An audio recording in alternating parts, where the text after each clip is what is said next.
तो क्या आपके अकॉर्डिंग हम सभी की शादी प्री डेस्टिन्ड है, हम सभी का पार्टनर प्री डेस्टिन्ड है? क्या हमें वही मिलता है जो हमारे भाग्य में लिखा हो, या फिर हम हमारी फ्री विल से उस प्री डेस्टिन्ड पार्टनर को भी चेंज कर सकते हैं? देखिए, सबसे पहले पार्टनर तो ठीक है, पर आप कहाँ जन्म लेंगे?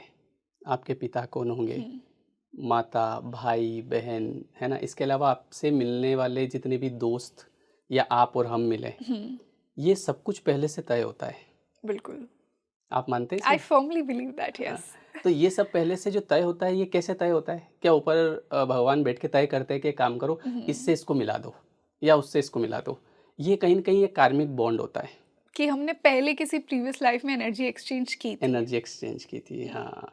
हमने जैसे क्या होता है कि आपने किसी के साथ कैसा व्यवहार किया, आपने उसको क्या फ़ील करवाया, अब वो सेम चीज़ वो आपको फ़ील करवाएगा कहीं न कहीं। जब तक नहीं करवाएगा तब तक वो उसको चैन नहीं पड़ेगा, वो कर्म सेटल नहीं वो होगा। कम सेटल नहीं होगा, तो वो किसी न किसी तरीके से आपके जीवन में आएगा। हम्म। अब जैसे आपने कर्म किए, जैसा आपने लोगों को महसूस करवाया, हम्म। तो वैसे क्या होता है ना, जैसे आपने अ, एक कार्मिक रिलेशनशिप, है ना?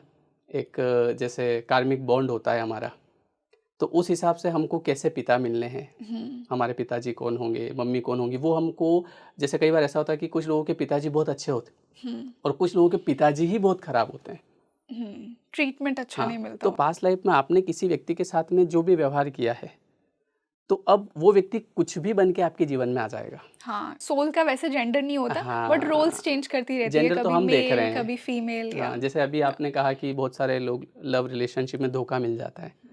तो अब क्या हुआ कि किसी का किसी के साथ रिलेशनशिप है 5 साल से। अब 5 साल बाद अचानक से कुछ ऐसा हुआ कि उस लड़की की बुद्धि चेंज हो गई, लड़के की बुद्धि चेंज हो गई, या कुछ ऐसा हुआ कि अब वो साथ में नहीं है। लड़के ने कहा कि यार आजकल लड़कियां बहुत धोखेबाज होती है, इसने मुझे धोखा दे दिया। हम्म। धोखा नहीं हुआ है, वो आपने पिछले जन्म में कुछ भी हो सकता है कि आप एक कुत्ते को लेके आए कहीं से, आपको अच्छा लगा होता है ना, पपी बहुत प्यारा लग रहा है, हम्म। आप उसको लेके आए।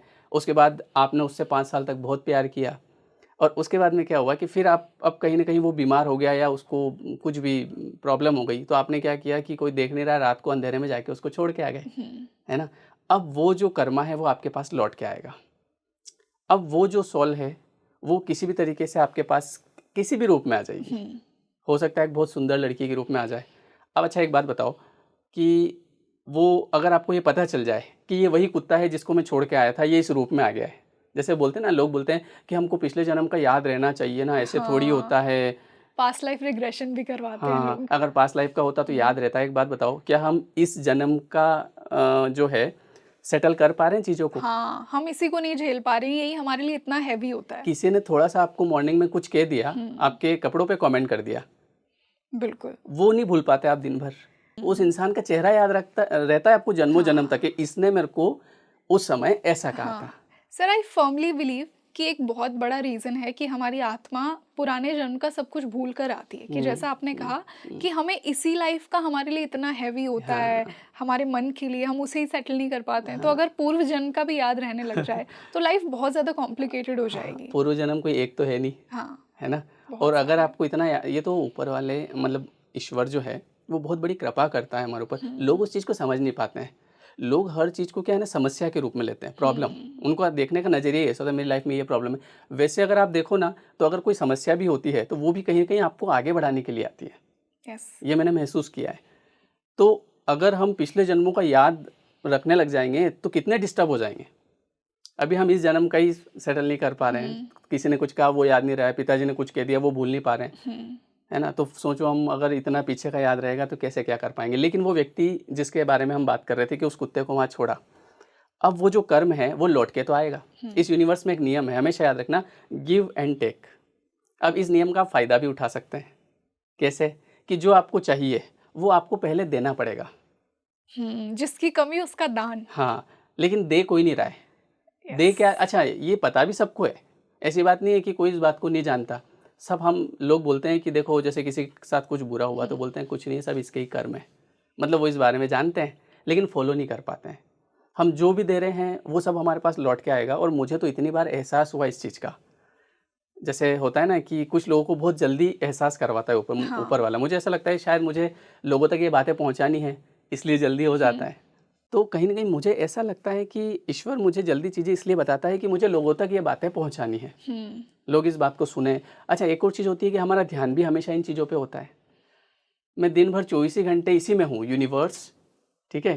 लॉ ऑफ अट्रैक्शन, मैनिफेस्टेशन, ये कैसे हुआ, ये क्यों हुआ, ये क्यों हो रहा है। तो मेरे साथ कई सारी ऐसी चीज़ें होती हैं जो मुझे उसी समय रियलाइज़ होती है। मैं एक बार की घटना बताता हूँ कि मैं एक बार गया था घूमने के लिए, सोमनाथ उधर गुजरात जा रहा था। तो क्या हुआ कि मैं रास्ते में चाय के लिए रुका, तो एक लड़का मेरे पास आया होटल पे, बोले कि भैया खाना खिला दो ना। मैंने कहा खा ले। तो उसको बिठाया, उसके खाने के 150 रुपीज़ बने, ठीक है? मैंने दिए और दे के मैं निकला और वहाँ से हमें सोमनाथ जाना था। सोमनाथ जैसे मैं होटल पे पहुँचा तो वहाँ मेरे पास एक मैसेज आया, किसी ने 300 रुपीज़ मेरे को भेजे, ठीक है, फ़ोन पे। तो मैंने उस समय, जैसे मैं जनरली क्लासेस वगैरह चलाता हूँ, काउंसलिंग भी करता हूँ, तो मुझे लगा किसी कारणवश भेजे होंगे। तो मैंने पूछा कि ये पैसे किस लिए भेजे आपने? तो उसने कहा कि सर आप रख लीजिए, मैंने आपका एक वीडियो देखा था और मुझे उस वीडियो से ही सॉल्यूशन मिल गया। मुझे कुछ पूछना था आपसे, चूँकि मैं काउंसलिंग लेता था उस समय, अभी भी लेता हूँ।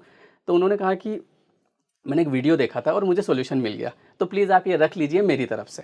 मैंने कहा आपको इसके बदले कुछ चाहिए, कुछ पूछना है? नहीं, मुझे तो सॉल्यूशन मिल गया एंड थैंक यू भेजा मैंने आपको ये। वाओ! तो मैं मेरी वाइफ़ को बता रहा, मैंने कहा देख अभी वहाँ 150 रुपए दिए हाँ, और यहाँ ये चीज़ मिल गई। Universe is so kind, it हाँ, knows how to give back, right? हाँ, तो हमारा ध्यान कहीं न कहीं इन चीज़ों पे होता है ना, तो वो हाँ, दिखता है। और ऐसी कई सारी चीज़ें होती है, जो ये एहसास कराती है कि कुछ तो है ऐसा। और एक और बात, जैसे अभी आपने एक बात कही कि आजकल लोग रिलेशनशिप में जा रहे हैं, कहीं पे भी जा रहे हैं, कुछ भी। जैसे मैंने एक वीडियो भी बनाया था कि आप किसी से मिलते नहीं हैं, मिलवाए जाते हैं। बिल्कुल। तो उनको ऐसा लगता है कि मैं किसी से भी जाके मिल रहा हूँ, मतलब यूनिवर्स मिलवा रहा है। यूनिवर्स तो ऐसे मिलवाएगा कि आप बैठे हैं और दरवाज़ा खुलेगा और वो व्यक्ति जिसकी आपसे शादी होनी है, वो सामने से आएगा। वाओ! ओके। हाँ, वो सामने से आएगा। इसमें आपको कोई मेहनत नहीं करना है। मेहनत कहाँ करनी पड़ती है पता है? मेहनत करनी पड़ेगी आपको हाँ, सही कर्म करने में, जिसमें लोग मेहनत नहीं कर रहे हैं। जी। और ये जो पार्टनर वाली बात हो गई, इसमें आपको कोई मेहनत नहीं करनी है। ये तो आप पहले से कॉन्ट्रैक्ट लिखवा करके के आए हैं, लाए हो। Soul contract. तो मतलब हर किसी का पार्टनर प्रीडेस्टिन्ड हाँ, है, प्रीडेस्टिनी होता है ना। तो फ्री विल से नहीं चेंज कर नहीं, सकते? फ्री विल से कैसे चेंज करेंगे आप उस चीज़ को? पहली बात तो चेंज करने की ज़रूरत क्या है? क्यों चेंज करना है? तो ये जो लोग आपसे मिल रहे हैं ना, जैसे कई बार ऐसा होता है कि आप किसी व्यक्ति के साथ में आपको लग रहा है कि ये बहुत बढ़िया है। वो भी सोल कॉन्ट्रैक्ट है। वो भी पिछले जन्म का कुछ न कुछ लेना-देना, या तो वो लेने आता है या देने आता है। आज अगर किसी के पिताजी बहुत अच्छे हैं, तो ये उसका सोल कॉन्ट्रैक्ट है। उसने कुछ दिया होगा किसी को तो वो वापस देने आए। हमारे जीवन में 2 तरीके से लोग आते हैं। एक वो जो आपको धोखा देंगे, आपको परेशान करेंगे, और एक वो जो आपको पुश करेंगे, आपको आगे बढ़ाएँगे। कई लोग आपके जीवन में ऐसे मिले होंगे जो पता नहीं कहाँ से आ जाते हैं, आपको आगे बढ़ा के वो उनके चले रास्ते जाते निकल हैं, जाते हैं। बिल्कुल। जैसे अभी तो मैं ऐसे ही लोगों से मिल रहा हूँ, है ना? कोई व्यक्ति, मैं किसी को जानता नहीं हूँ, आपको तो मैंने आज ही देखा, है ना? आपके सामने बैठे हैं, बातचीत कर रहे हैं, अब आपसे मुझे कुछ न कुछ सीखने को मिलेगा। तो कहीं न कहीं लर्निंग कर रहा हूँ मैं, वो मुझे आप सेम, करवा रहे हैं, और कुछ समय बाद मैं मेरे घर, आप आपके घर। यस। तो ऐसे कई लोग कुछ समय के लिए भी मिलते हैं, ये भी सब सोल कॉन्ट्रैक्ट होता है। वो हाँ। कहीं भी होगा, मिल जाएगा। सर, मैंने फ्री विल से चेंज करने की बात इसलिए कही हुँ, बिकॉज़ आई एम श्योर हमारे काफ़ी दर्शक भी ये सोचते होंगे, हुँ, क्योंकि आजकल लोगों के पास ना ऑप्शंस बहुत हैं, तो लोग बौखला जाते हैं कि मेरा जो टाइप है, ऐसे लोगों का ना एक टाइप होता है, हाँ, वो मुझे बहुत इंसानों में दिख रहा है। हाँ, तो इसलिए लोग, मुझे लगता है कि एक्सटर्नल फैक्टर्स भी बहुत इन्फ्लुएंस करते हैं, एंड आई थिंक कि डेस्टिनी के साथ वही इंसान चलता है जो खुद से बहुत कनेक्टेड हो। हुँ, अगर हम एक्सटर्नली लोगों से बहुत इन्फ्लुएंस्ड हैं, हुँ। तो कहीं ना कहीं हम जो हमारे भाग्य में है शायद उसे चेंज कर सकते हैं, या करते हैं, पर मुझे एक ऐसा बात लगता है। बताओ, हमें ये पता है कि हमारे भाग्य में क्या लिखा है? हर इंसान को यही क्यों लगता है कि उसके भाग्य खराब ही है? नहीं, आई थिंक मतलब, सबको तो ऐसा नहीं लगता हाँ, होगा। नहीं, मतलब जैसे हमको चेंज करना है, तो अब हाँ। कौन व्यक्ति हमारे जीवन में आएगा, तो वो कैसा व्यवहार करेगा, ये हमको थोड़ी पता। हो सकता है कि जो व्यक्ति आपके जीवन में आने वाला है, वो बहुत बेहतरीन हो, और जिसको आप सिलेक्ट करने वाले हैं, वो हो सकता है आपके लिए अच्छा नहीं हो। वो बोलते हैं ना, God's plan are better than your plan. मतलब मेरा तो ये मानना है कि आपको जो है ना, take the back seat and enjoy the drama. आपकी एक टाइमलाइन है, आपकी एक वाह। टाइमलाइन चल रही है, हाँ। ठीक है? आप केवल अपना कर्म करते रहो, बस आपको ध्यान क्या रखना है पता है? चीज़ें बिगड़ती क्यों क्यों है लोगों की? क्योंकि लोग जो रूल्स हैं, उनको फॉलो नहीं करते हैं। मतलब जिस इस प्रकृति के कुछ नियम हैं, वो नियम आपको फॉलो करने पड़ेंगे। अगर आप फॉलो नहीं करोगे तो पता है क्या होगा, आपके ग्रह बिगड़ जाएंगे। हम्म। कई बार ऐसा होता है ना कि किसी की कोई दिक्कत आ जाती है तो किसी जानकार के पास जाते हैं और वहाँ गए, भैया क्या हो गया, बोले आपके ये ग्रह खराब है, राहु केतु ये वो शुक्र है ना, शनि महादशा यही है। तो अब वो व्यक्ति क्या बोलता है पता है, इसका क्या उपाय है, उपाय बताओ। पर कोई व्यक्ति ये नहीं बोलता है कि भाई साहब ये बताओ कि ये खराब कैसे हुए ताकि मैं आगे ध्यान रखूं। ये खराब कैसे हो रहे हैं, आपके ग्रह खराब क्यों हो रहे हैं। आप जैसे शुक्र कर्मों ग्रह की से। बात करते हैं, मैं कोई ऐसा नहीं कि ग्रहों का जानकार हूँ, पर एक बेसिक चीज़ है कि आपका जीवन जो है वो सही तरीके से इसलिए नहीं चल रहा है क्योंकि आपने अपने ग्रह खराब कर रखे हैं। आपने अपने चक्रा जो है, हमारे अंदर चक्रास होते हैं 7 चक्रास, उनको आपने इम्बैलेंस कर रखा है।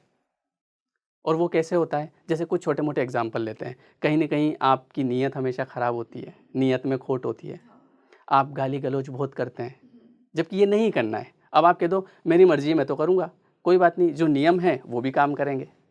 जैसे हमारे यहाँ लॉज हैं, है ना, अगर आप ये चोरी करोगे तो आपको ये सज़ा मिलेगी। बिल्कुल। अब आप कह दो कि मैं तो फिर भी करूँगा, तो फिर सज़ा मिलेगी।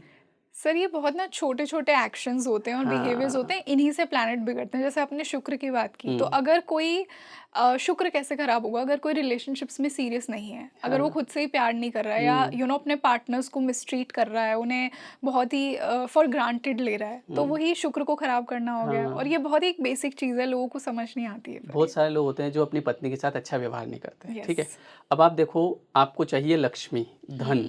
लक्ष्मी क्या है, वो पत्नी ही तो पत्नी लक्ष्मी ही है लक्ष्मी का कारक है ना। तो बिल्कुल। अब उसके साथ जब आप गलत व्यवहार करोगे, जब आप उसको पैसे के लिए तरसाओगे, और कई लोग एक सेंटेंस यूज़ करते हैं कि आज मैं हूँ, है ना, मैं तुझे खिला रहा हूँ। ये सेंटेंस उसका उनका सब खराब कर देता है। उनको लगता है यहाँ तो क्या हो गया, बोल दिया तो क्या हो गया, बोलने से ही तो सब कुछ हो रहा है। जी। Word is power. आप जो बोलते हैं वो यूनिवर्स में ट्रेवल करता है। और हमेशा याद रखना है कि जो शब्द होते हैं ना, वो बहुत चुभते हैं, याद रहते हैं। अगर किसी ने 20 साल पहले या 50 साल पहले भी किसी इंसान को कोई बात कही होगी, तो वो याद होगी उसको शक्ल के साथ कि इस आदमी ने मुझे 50 साल पहले ऐसा कहा था। तो वो जो शब्द होते हैं ना, जो आप बोलते हो किसी को, जैसे मान लो किसी ने उसकी पत्नी को बोला कि मैं खिला रहा हूँ तुझे, नहीं तो क्या होता तेरा। ये बात कभी भूल पाएगी वो, और जब जब ये बात याद आएगी तो उसके अंदर से कर्स निकलेगा या ब्लेसिंग निकलेगी, रिएक्शन होगा। रिएक्शन होगा। वो रिएक्शन क्या है, वो वाइब्रेशन है, बिल्कुल। ठीक है। वो वाइब्रेशन आपके जीवन को अफेक्ट करेगी। क्योंकि हमारे शब्द भी हमारा कर्म क्रिएट करते हैं। हाँ, शब्द भी कर्म क्रिएट करते हैं। बिल्कुल। तो अब लोग क्या है ना, कुछ भी बोल देते हैं, गाली गलौज करना। इसके अलावा जो है मान लो बिस्तर पे बैठ के खा रहे हैं, है ना, ये सब चीज़ें क्या कर रही है, आप भले मेहनत करोगे आगे, पर आपको रिजल्ट वैसे नहीं मिलेंगे।